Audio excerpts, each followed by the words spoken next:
Good morning, guys. My name is Kerry Hallard. I'm Chief Exec of the Global Sourcing Association, and I'm joined today by Richard Lane, who is co-founder and Chief Exec of Durhamlane, and also Luke Robertson, who's a sales performance consultant with Durhamlane.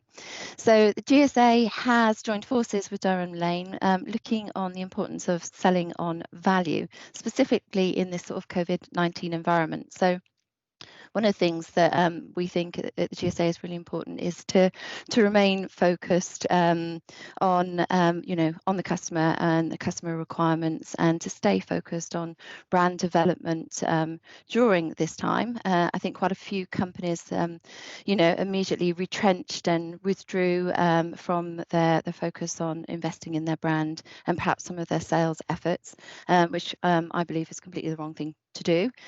Gladly or happily, I've seen that people are now beginning to refocus on promoting both their brands and their sales efforts, and they're changing their sales focus, which is one of the reasons why we wanted to bring this whole sort of trilogy of webinars on how best to sell together for the membership community. So that's the brief introduction to it. It is a really concise webinar. So if you want more information on what we're doing, please get in touch, and we'll look at putting a much more extended version of this on, or dealing directly with Durhamlane on how best to advance your own sales capabilities. So if there are any questions, post them, and we will definitely come to those at the end. But for now, without further ado, I'm going to hand over to both Richard and Luke. So over to you. Thanks, Kerry. Thank you very much, and good morning, everybody. Thank you for joining us on this first of three very condensed, as Kerry mentioned, webinars.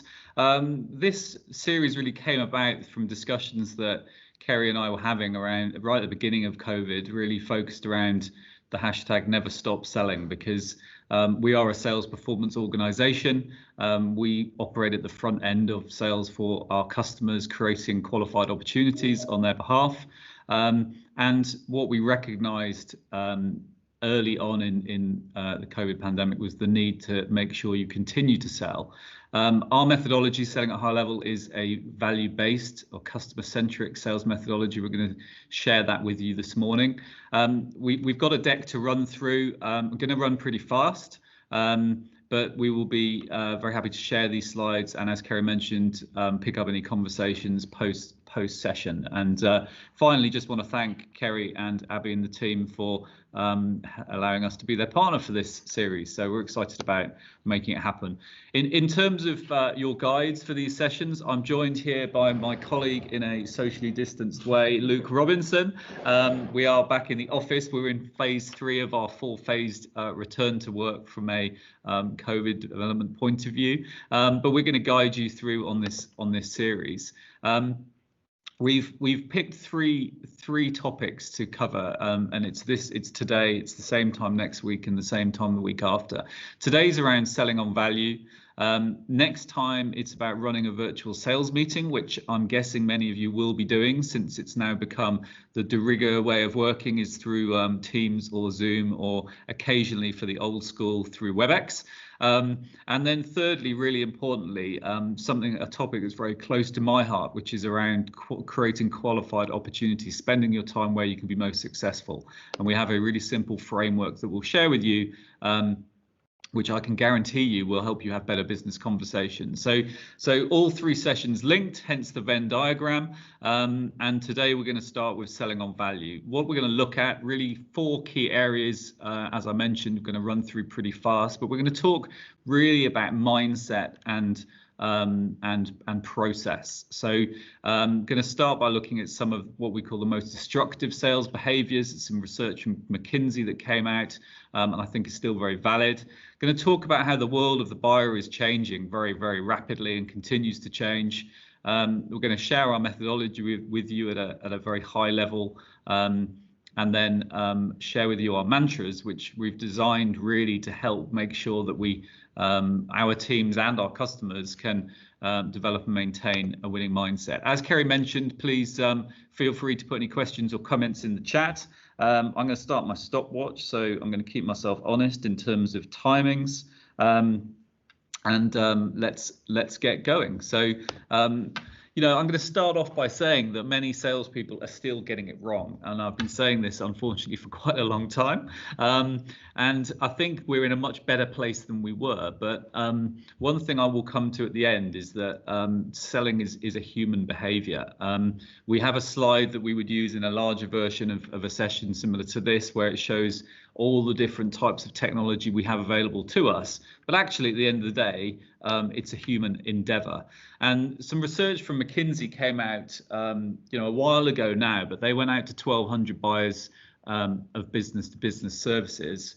And I think this research is still really valid. And the results that came back were, probably not surprisingly, 35% of people said the most destructive sales behavior is too much contact. Whether that's in person, by phone, via email, via chat, via text message, whatever it might be. And I can't see any of you because I'm presenting on the screen, but just put your hand up if you've ever had too much contact from a salesperson, or if you've been the person that's doing too much contact to someone you're trying to sell to. So I imagine we will have had an array of hands from the people watching us today, because it is one of those things. And again, I think technology can sometimes be a disabler for us in that respect, because once Richard Lane is in the CRM, and I've got a note to call Richard Lane back every Tuesday, it just keeps on happening, and that's not necessarily something that's based on value. Very depressingly, 20% of those research came back and said that the most destructive behavior is that we don't actually know what we're talking about. And that links really directly into what we're going to talk about today. It's about the need for us to understand our world and the world of our competitors, the value that we offer, and how much we can support our customers to build a better business for themselves. 9% said the most destructive behavior was lack of business or industry knowledge about the usefulness of their product or services to their organization. So that makes me realize that actually it's not about being a salesperson, but it's about being a business professional.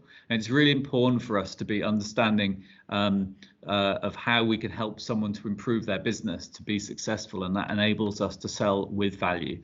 Not going to go through the rest, but I wrote a blog post, and if you Google it, it probably still comes out at #1 if you Google most destructive sales behaviors.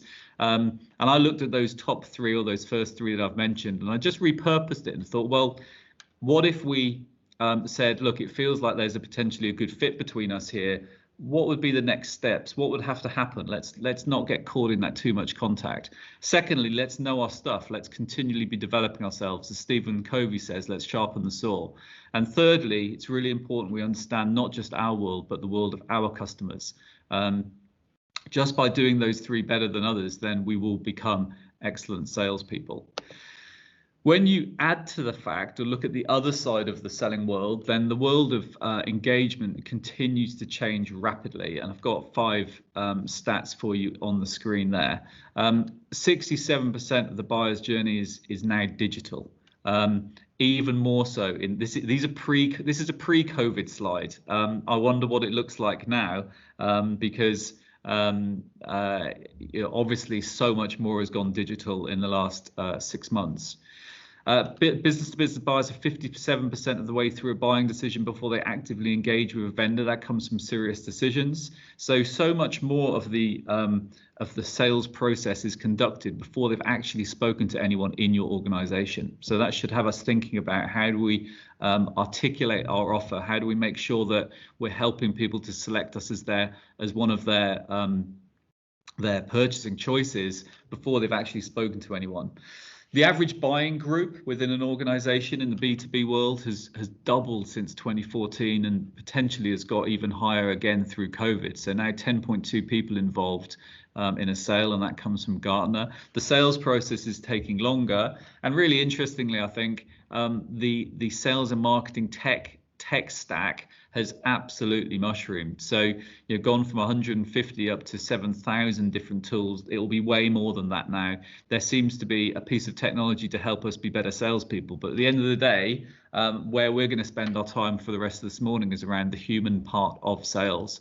So using technology as an enabler rather than as driving us to just do stuff. And one of the Achilles heels, I think, with sales is that we can, if we're not careful, just get into a routine of I do what I do because it's what I do. What we should be doing is thinking. And at Durhamlane, we talk about thoughtful prospecting. So we try and connect with people where we believe there's a business fit, where we believe we can add value, whether that be for Durhamlane or for our customers that we're representing. And it's really important that we keep that really front of mind to make sure that we're adding value rather than just trying to pitch product. We have something called the belief equation. So again, the human part of this comes down to us, and I'm really passionate about this whole space of how do we become excellent sales professionals. At Durhamlane, we're about 70 people. Most of our team come from sort of set as graduates into the business, and I believe that we give them lifelong skills and thinking that help them to, I hope, build really great careers for themselves, either with us or with others, because of the foundations that we provide. Our belief equation is this. It means that belief added with knowledge gives you confidence. If you times that with an understanding of what is my customer trying to achieve, where they're trying to get to, how can I potentially help them, then that helps you become a high performer. So belief plus knowledge gives you confidence times understanding, and that's the value piece. So that understanding is so important. Our third mantra, be interested to be interesting. Seek first to understand, then be understood, Stephen Covey again. Once we go into a conversation thinking about how could I potentially help my customer, and we have the confidence to ask those questions. And I think if I go back to the early days of my sales career, it seemed to be a bit of a black art. I always joke that marketing has done a much better job of selling itself than sales has. But when I came back from got my degree at Leicester University, I got a job in sales, and my parents were, "Oh, what's that doing? Is it going to be okay? What are you selling exactly?" It just didn't quite come with the sort of the expectation I think that they had. But I quickly understood that if you believe in your company, if you believe in your products and services, if you're knowledgeable about both your world but also the world of your customers, you become confident, not arrogant but confident. And with that confidence, you can put all of your focus into understanding the world of the customer so that you can support them and help them to be successful. And if you've helped your customer to be successful, the net result is that you are winning too. A fundamental book for me was one called Beyond Selling Value by Mark Shonker and Dan Kosh, and I've put a paragraph from the introduction up on the screen now. And I've read this out probably thousands of times over the last 10 years or so, and it still really resonates for me. And that piece highlighted there, instead of focusing on features and price or selling to gatekeepers who insist on contorting value onto a grid, we must so we've got to do three things. One, we must proactively understand how our customers do business. Secondly, we've got to find ways to address pressing business issues. And thirdly, and perhaps in my view, most importantly, we need to recommend strategic solutions that improve the way our customers do business. Again, if we can help our customers improve the way they do their business, then the chances are we've become successful ourselves. So I think from a mindset point of view, this is I'm sort of setting up our high level methodology and process here, because the mindset is so important. I believe you could put me anywhere and I will be successful because of a mindset. We all have the power to be successful. We have the power to engage our teams to help them to be successful. We have the gift within ourselves to do what needs to be done to be successful in sales. And that's probably, I think, one of the most wonderful things about sales is this, the ability within us to make it happen. And value is something that is sort of in the eye of the customer. So the slide that you can see in front of you now is from the same book, and a question that Luke and I always ask our delegates is, can we be a strategic resource to our customer from day one? The answer is no to that question, but can we think like one? And the answer, I would argue, is absolutely yes. And some amazing things happen when we start thinking like a strategic resource. We start working with people that are in executive positions within a company. We start challenging them around how they're doing their business. We start really helping them to think about the processes that they're putting into their business to help them grow their business and to be successful. And the end result of that, if we start creating demand, we create demand that's based around value, and typically something called selective perception kicks in, which is where if we've been the person that's working with an individual or individuals to help them think through a new way of operating, a new modus operandi, then the reality is they will probably want us to be the people that help them on the next step. So typically we're in a less competitive situation than we might be because we've been there supporting as that trusted advisor. So obviously lots more we can talk through on these slides, but when you're thinking about where do I sit in that pyramid, again, think about taking responsibility and thinking, well, actually, I can think like a strategic resource. I can't necessarily be one from day one for this brand new customer I've got, but I can think like one, and I can start to lay the foundations to help me make sure that I'm going to get there and I'm going to do what needs to be done. So from a mindset point of view, massively important. We, as I mentioned, typically employ graduates coming in, often first sales role. We give them the foundations, we build the confidence. Luke spends a lot of time with the team, and perhaps Luke, we can get in a moment to talk about some of the key things that help them to grasp what it takes to be successful in sales. But one thing that we do know is process is really important.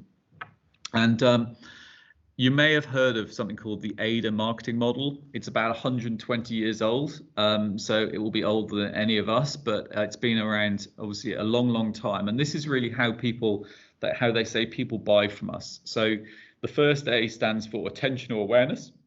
The I stands for interest, the D for desire, and the second A for action. So we need to be aware of something in order to become interested in it. Once we become interested, that interest needs to be converted to desire, and thereafter we need sometimes help to take the action. I fell again for this at the weekend with Sports Pursuit, where I put a couple of items, a running top and a t-shirt in my basket, but I didn't buy. So then they sent me an email later on saying, hey Richard, you've left some items in your basket, what do you think? I went back, I added something else to it, and then I bought. So that's a classic example of how the D to A is working, and there's technology out there to help you make it happen.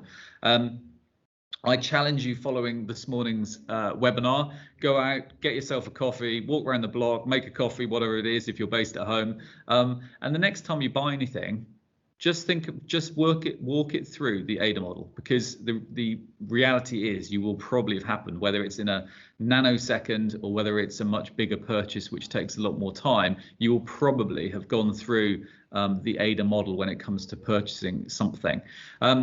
Someone actually at the end said, I tell you what if we made it a great experience and then turned the L to, added an L on the end, which is loyalty, which gets them to come back to us again. Or there's AIDA with an S, which is serve. So what if we actually looked after our customers and helped them to enjoy the experience and then get them back to buy from us again, and that becomes AIDA with an S or AIDA with an L, and that closes the loop. So at Durhamlane, we thought, well, if people buy using a process, shouldn't we surely try and create a sales model that sells to them with a purpose? What we've created here at Selling High Level is a 5-phase program. It's dead simple, and one of the things that I would say with everything that we've created is that it's really simple, really easy to grasp, something you can use every day, whether it's from an individual basis or as a team. And selling at a high level and the tools that come around it are no exception. So just quickly to take you through the 5 stages, I'll start from the left, move to the right. But find and create, this is where the front end of the sales process. This is the getting the wheel of business development turning. It's where we spend most of our time supporting our clients, small, medium size, and enterprise across Europe and the UK and into the US, helping them to create qualified opportunity consistently. If you have a lumpy pipeline, probably what's happening is that you're not doing enough prospecting, or you've not got your lead flow working correctly, and that's something that we can certainly support you with and advise on. What often happens is that you've been smashing the phones, or you've been emailing, or you're doing your prospecting, and someone says, oh, Luke, that sounds interesting, tell me more. And what we do is we jump straight into phase 3, which you can see on your screen is propose, recommend, present. And we start just telling everyone all about our company and how amazing it is, and our products and services, and all the things that we do. And we've forgotten totally that there's a customer in there. So phase 2, define and understand, is where I think the magic happens. It's the most important part of the sales process, and it's where we build the value. So when someone says, look, Richard, that sounds interesting, tell me more. My advice to you is take a breath and start getting into question mode. Start really thinking about how can we help you? How can we understand your business? What are the challenges that you're going through? Why are you interested? What's the opportunity for doing something together? What are the what's the value? What are the metrics that you need to be looking at? Who's involved? All of these things. And Luke will cover in our 3rd session our Magic 35 qualification toolkit, which is really pivotal to this phase of the sales process. But actually what happens here is that once you've done find and create, and you've gone into define and understand, on the basis you do this right, the rest will happen.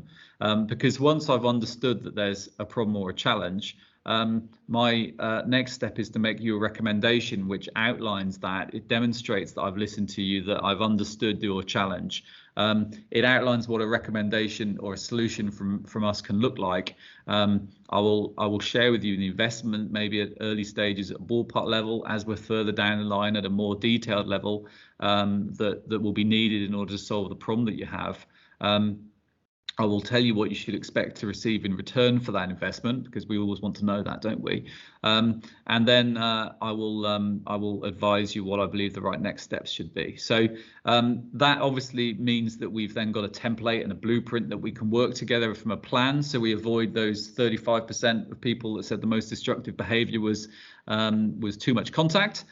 We do need to close out, so we need to ask people for the business, and Luke spends lots of time training people in how to close. But invariably, when we're asked to come in and help an organization with their sales team to close more sales, we go back to define and understand, because it typically is where the work hasn't happened, and therefore we're trying to close business that doesn't exist. And then if you think back to the ADA model with an S, then we've got here serve and grow. So let's make sure we get off to a great start. Let's get success criteria aligned. Let's find new sponsors, find additional projects, go back to the beginning of the cycle and start again.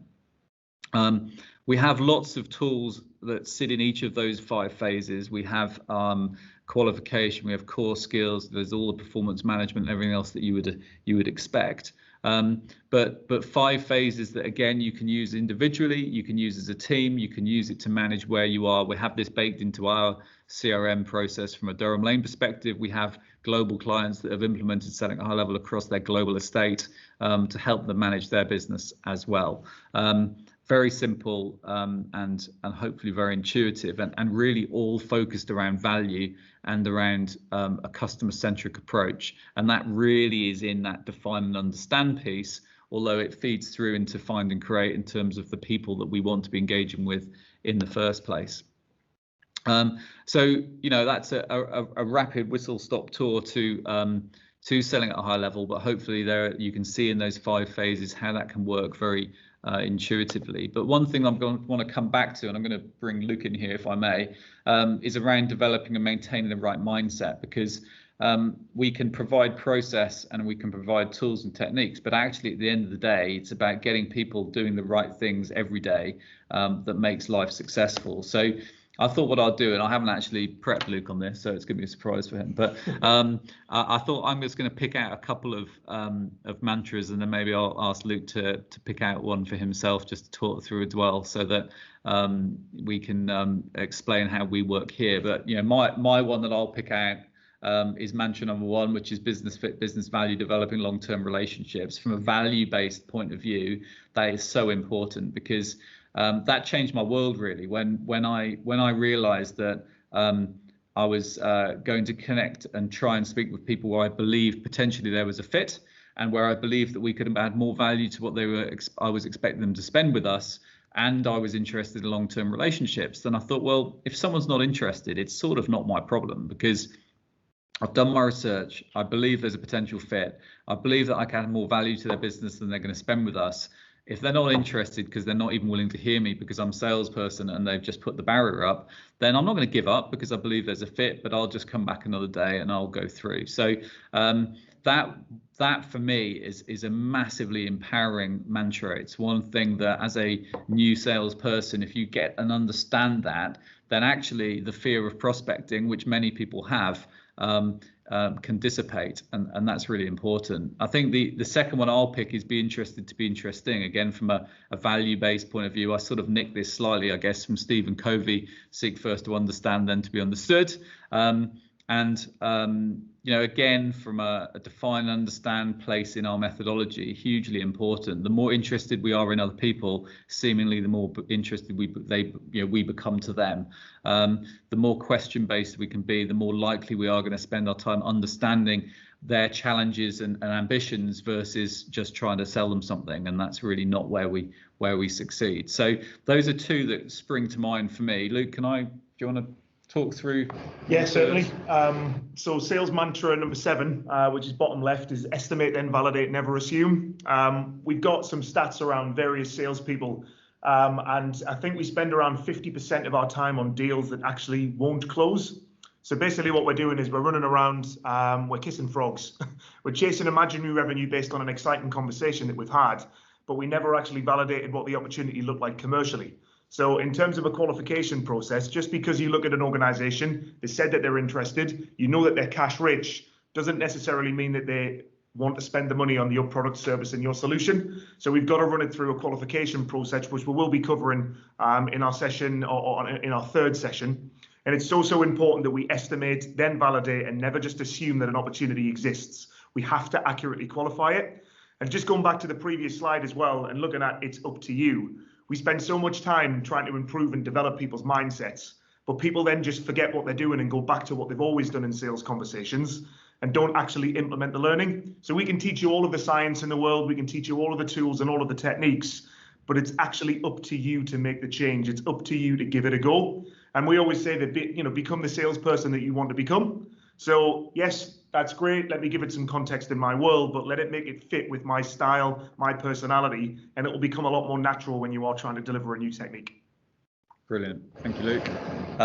I think just to add to Luke's point there, it's up to you. I always think the Achilles heel of sales is that you're never done, which is exciting because there's always opportunity, but you have to learn to and I was talking to Abby about this before we started, but you have to learn to manage things as well. So you need to learn to manage technology so that it can help you work smarter, live a better life, rather than have technology manage you.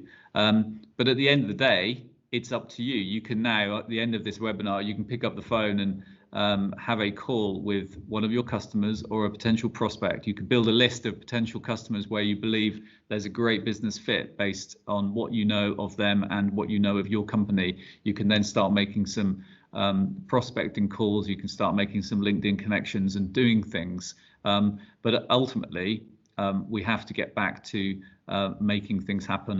And at the end of the day, that is up to us. So we use our mantras to help both our staff and our customers that we train to develop and maintain the right mindset, and that's a really important thing. Just to summarize then, and I do appreciate this is a rapid flow around mindset, methodology, and mantras. But just I thought it'd be useful to leave 5 takeaways for you. So first one is remember that to sell is human. So whilst there is a huge amount of technology now available to us from both the sales and marketing perspective, there is still a big role for us to play as human beings, and that's really important. Think business fit, think business value. Where is the fit? What can we do? How can we make sure that we're adding more value? And to that point, always aim to add value before extracting value. So be interested to be interesting. Make sure that we are adding value before we're trying to extract value. Fourthly, use process to strengthen your practice. So even based on this very short time together, we've shared with you, setting at a high level, those 5 phases. You can start looking at those and thinking, well, I'm going to go and do some build. I'm going to build my network. Well, that puts me in find and create. When someone shows some interest, or perhaps sends an inquiry through your website, don't phone them up and just tell them all about yourself. Just ask them some questions around what caused their interest in the first place, to get them to tell you more about their business, get them to explain where they're going, the journey they're on, how they want to be known and to be successful. So you can use process to strengthen your practice, and develop and maintain a value-based mindset. Hugely important, particularly in this post-COVID world, in terms of making sure that we have that customer-centric mindset and focus our time around value. So that's it for the Whistle Stops tour this morning. This has been the session around value. Next week, 9 o'clock Tuesday morning, is about running virtual sales meeting. So obviously many people have had to go into the either exclusively or majorly into the virtual world, and we've been helping people think about how to do that successfully. And then session 3 is around spending time where you can be most successful, which, as Luke mentioned, is where we'll open up our qualification toolkit to you, so that you can then have a framework for your value-based selling. Thank you very much. Okay, thank you both, Luke and Richard, for that. If there are any questions, do please post them. But I've just got a couple of quick observations. And that is that a lot of the research that the GSA is doing at the moment is that the best performing companies now have a strategic sourcing function. So that whole buying function is moving from just being, but being focused not just on the buy, but also on the relationship management piece moving through. So a lot of work that we've done with companies like the BBC is the fact that they're actually restructuring the way that they look at their supplier grid, and look at the fact that they're no longer assessing their suppliers on how much money they're spending with them or the risk that they might have with that supplier, but certainly more on the value opportunity and the value creation that that supplier could potentially bring to the table. So this whole piece on selling on value is incredibly important. And one other observation that I had is that that stat that you gave right at the very beginning, about 67% is now done digitally. Just wanted to do a little push for the GSA here, and that is to let you guys know that we've actually got a GSA partner platform now. So think about checkertrade.com or think about booking.com for the hotel industry. We've now got a GSA partner platform that is full of the profiles of all of our membership community, but you can actually assess them on the reviews from their customers. So you can actually go through tried and tested reviews for service providers, software developers, really for the first time ever. So just a couple of observations from me there. So if there are no questions, I don't believe there are, that leaves me to wrap this up very quickly. Say thank you very much to Durhamlane for putting this together. We are going to be sending this out and making it available to the community. So do share the link with your colleagues, and give us feedback as to what you'd like to see in the future series, if we don't think we're covering everything you want to see in the way that we've presented it so far. So thank you very much, guys, and thank you guys for joining, and we look forward to seeing you again next week. Thank you very much, Kerry. Thanks, everyone. Bye. Thank you. Bye. Bye.